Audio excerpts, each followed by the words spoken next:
संतान सप्तमी व्रत कथा। एक दिन महाराज युधिष्ठिर ने भगवान से कहा, हे प्रभु, कोई ऐसा उत्तम व्रत बतलाइए जिसके प्रभाव से मनुष्य के अनेकों सांसारिक क्लेश दुख दूर होकर वे पुत्र एवं पौत्रवान हो जाए। यह सुनकर भगवान बोले, हे राजन, तुमने बड़ा ही उत्तम प्रश्न किया है। जानिए, मैं तुमको एक पौराणिक इतिहास सुनाता हूँ। ध्यान पूर्वक सुनो। एक समय लौम्य ऋषि ब्रजरात की मथुरापुरी में वासुदेव देवकी के घर गए। ऋषि राज को आया हुआ देख कर के दोनों अत्यंत प्रसन्न हुए तथा उनको उत्तम आसन पर बैठाकर उनका अनेक प्रकार से चंदन और सत्कार किया। फिर मुनि के चरणोदक से अपने घर तथा शरीर को पवित्र किया। वह प्रसन्न होकर उनको कथा सुनाने लगे। कथा के कहते लौम्य ने कहा कि हे देवकी, दुष्ट दुराचारी पापी कंस ने तुम्हारे कई पुत्र मार डाले हैं, जिसके कारण तुम्हारा मन अत्यंत दुखी है। इसी प्रकार राजा नहुस की पत्नी चतुर्मुखी भी दुखी रहा करती थी, किंतु उसने संतान सप्तमी का व्रत विधि विधान सहित किया, जिसके प्रताप से उनको संतान का सुख प्राप्त हुआ। यह सुनकर देवकी ने हाथ जोड़कर मुनि से कहा, हे ऋषिराज, कृपा करके रानी चंद्रमुखी का संपूर्ण व्रत तथा इस व्रत को विस्तार सहित मुझे बतलाइए, जिससे मैं भी इस दुख से छुटकारा पाऊं। लौम्य ऋषि ने कहा, हे देवकी, अयोध्या के राजा नहुस थे। उनकी पत्नी चंद्रमुखी अत्यंत सुंदर थी। उनके नगर में विष्णु गुप्त नाम का एक ब्राह्मण रहता था। उसकी स्त्री का नाम भद्रमुखी था। वह भी अत्यंत रूपवती सुंदरी थी। रानी और ब्राह्मणी में अत्यंत प्रेम था। एक दिन वे दोनों सरयू नदी में स्नान करने के लिए गई। वहां उन्होंने देखा कि अन्यत्र बहुत सी स्त्रियां सरयू नदी में स्नान करके निर्मित वस्त्र पहनकर एक मंडप में शंकर और पार्वती की मूर्ति स्थापित करके पूजा कर रही थी। रानी और ब्राह्मणी ने यह देखकर उन स्त्रियों से पूछा कि बहनों, तुम यह किस देवता का और किस कारण से पूजन व्रत आदि कर रही हो? यह सुन स्त्रियों ने कहा कि हम संतान सप्तमी का व्रत कर रही है और हम शिव पार्वती का पूजन चंदन अक्षत आदि से षोडशोपचार विधि से किया है। यह सब इसी पुनीत व्रत का विधान है। यह सुनकर रानी और ब्राह्मणी ने भी इस व्रत को करने का मन ही मन संकल्प किया और घर वापस लौट आई। ब्राह्मणी भद्र तो इस व्रत को नियम पूर्वक करती रही, किंतु रानी चंद्रमुखी राजमद के कारण कभी इस व्रत को करती, कभी ना करती, कभी भूल हो जाती। कुछ समय बाद दोनों मर गई। दूसरे जन्म में रानी बंदरिया और ब्राह्मणी ने मुर्गी की योनि पाई। ब्राह्मणी मुर्गी की योनि में भी कुछ नहीं भूली और भगवान शंकर तथा पार्वती जी का ध्यान करती रही। उधर रानी बंदरिया की योनि में भी सब कुछ भूल गई। थोड़े समय के बाद दोनों ने यह देह त्याग दी। अब इनका तीसरा जन्म मनुष्य योनि में हुआ। उस ब्राह्मणी ने एक ब्राह्मणी के यहाँ कन्या के रूप में जन्म लिया। उस ब्राह्मण कन्या का नाम भूषण देवी रखा गया तथा विवाह गोकुल निवासी अग्निशील ब्राह्मण से कर दिया। भूषण देवी इतनी सुंदर थी कि वह आभूषण रहित होते हुए भी अत्यंत सुंदर लगती थी। कामदेव की पत्नी रति भी उसके सम्मुख लजाती थी। भूषण देवी के अत्यंत सुंदर सर्वगुण संपन्न चंद्रमा के समान धर्मवीर कर्मनिष्ठ सुशील स्वभाव वाले 8 पुत्र उत्पन्न हुए। यह सब शिवजी के व्रत का पुनीत फल था। दूसरी ओर शिव विमुख रानी के गर्भ से कोई भी पुत्र नहीं हुआ। वह निसंतान दुखी रहने लगी। रानी और ब्राह्मणी में जो प्रीति पहले जन्म में थी वह अभी भी बनी रही। रानी जब वृद्ध अवस्था को प्राप्त होने लगी तब उसके गूंगा बहरा तथा बुद्धिहीन अल्पायु वाला पुत्र हुआ। वह 9 वर्ष की आयु में इस क्षण भंगुर संसार को छोड़कर चला गया। अब तो रानी पुत्र शोक में अत्यंत दुखी हो व्याकुल रहने लगी।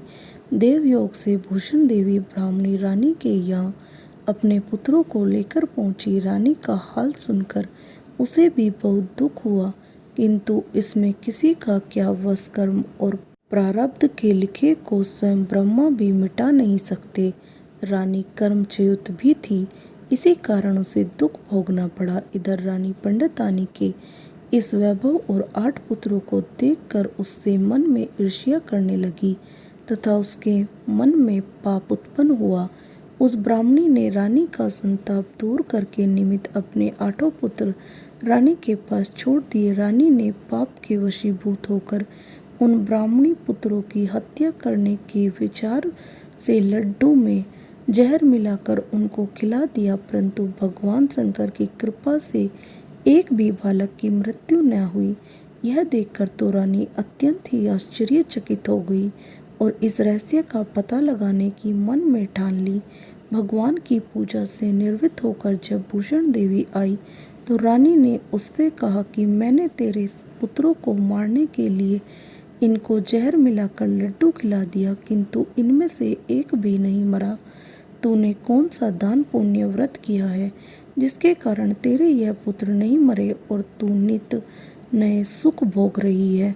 तेरा बड़ा सौभाग्य है। इनका भेंट तू मुझसे निष्कपट होकर समझा, मैं तेरी बड़ी ऋणी रहूंगी। रानी के ऐसे 3 वचन सुनकर भूषण ब्राह्मणी कहने लगी, सुनो, तुमको 3 जन्म का हाल कहती हूँ, सो ध्यान पूर्वक सुनना। पहले जन्म में तुम राजा नहुस की पत्नी थी और तुम्हारा नाम चंद्रमुखी था, मेरा भद्रमुखी था और ब्राह्मणी थी। तुम अयोध्या में रहते थे और मेरी तुम्हारी बड़ी प्रीति थी।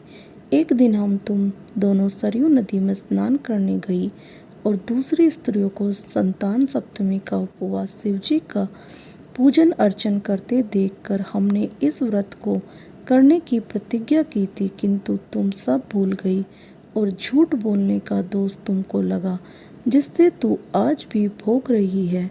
मैंने इस व्रत को आचार विचार सहित नियम पूर्वक सदैव किया और आज भी करती हूँ। दूसरे जन्म में तुमने बंदरिया का जन्म लिया तथा मुझे मुर्गी की योनि मिली। भगवान शंकर की कृपा से इस व्रत के प्रभाव तथा भगवान को इस जन्म में भी न भूली और निरंतर उस व्रत का नियम अनुसार करती रही। तुम अपने बंदरिया के जन्म में भी भूल गई। मैं तो समझती हूँ कि तुम्हारे ऊपर यह तो भारी संकट है, उसका एकमात्र यही कारण है और दूसरा कोई इसका कारण नहीं हो सकता है। इसलिए मैं तो कहती हूँ कि आप अब भी संतान सप्तमी के व्रत को विधि सहित करिए, जिससे तुम्हारा यह संकट दूर हो जाए।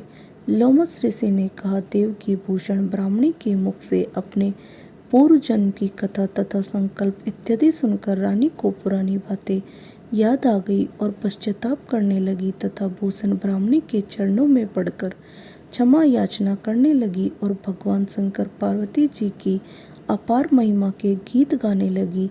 उस दिन से रानी ने नियम अनुसार संतान सप्तमी का व्रत किया, जिसके प्रभाव से रानी को संतान सुख भी मिला तथा संपूर्ण सुख भोग कर रानी शिवलोक को गई। भगवान शंकर के व्रत का ऐसा प्रभाव है कि पथ भ्रष्ट मनुष्य भी अपने पथ पर अग्रसर हो जाता है और अनंत ऐश्वर्य भोग कर मोक्ष प्राप्त होता है। लोमस ऋषि ने फिर कहा कि देवकी, इसलिए मैं तुमसे भी कहता हूँ कि तुम भी इस व्रत को करने का संकल्प अपने मन में करो तो तुमको भी संतान सुख मिलेगा। इतनी कथा सुनकर देवकी हाथ जोड़कर लौम्य ऋषि से पूछने लगी, हे ऋषिराज, मैं इस पुनित उपवास को अवश्य करूंगी, किंतु आप इस कल्याणकारी एवं संतान सुख देने वाले उपवास का विधान, नियम, विधि आदि विस्तार से समझाइए। यह सुनकर ऋषि बोले, हे देवकी, यह पुनित उपवास भादों के महीने में शुक्ल पक्ष की सप्तमी के दिन किया जाता है। उस दिन ब्रह्म मुहूर्त में उठकर किसी नदी अथवा कुएं के पवित्र जल में स्नान करके निर्मल वस्त्र पहनने चाहिए। श्री शंकर भगवान तथा जगदम्बा पार्वती जी की मूर्ति की स्थापना करें। इन प्रतिमाओं के सम्मुख सोने चांदी के तारों अथवा रेशम का एक घंटा बनाए। उस घंटे में 7 गांठें लगानी चाहिए। इस घंटे को धूप दीप अष्टगंध से पूजा करके अपने में बांधे और भगवान शंकर से अपनी कामना सफल होने की प्रार्थना करे। तदंतर 7 पुआ बनाकर भगवान का भोग लगावे और साथ ही पुत्रे एवं यथाशक्ति सोने अथवा चांदी की अंगूठी बनवाकर इन सबको एक तांबे के पात्र में रखकर और उनका षोडशोपचार विधि से पूजन करके किसी सदाचारी धर्मनिष्ठ सतपात्रा ब्राह्मण को दान देवे। उसके पश्चात 7 पोहा स्वयं प्रसाद के रूप में ग्रहण करे। इस प्रकार इस व्रत का पारण करना चाहिए।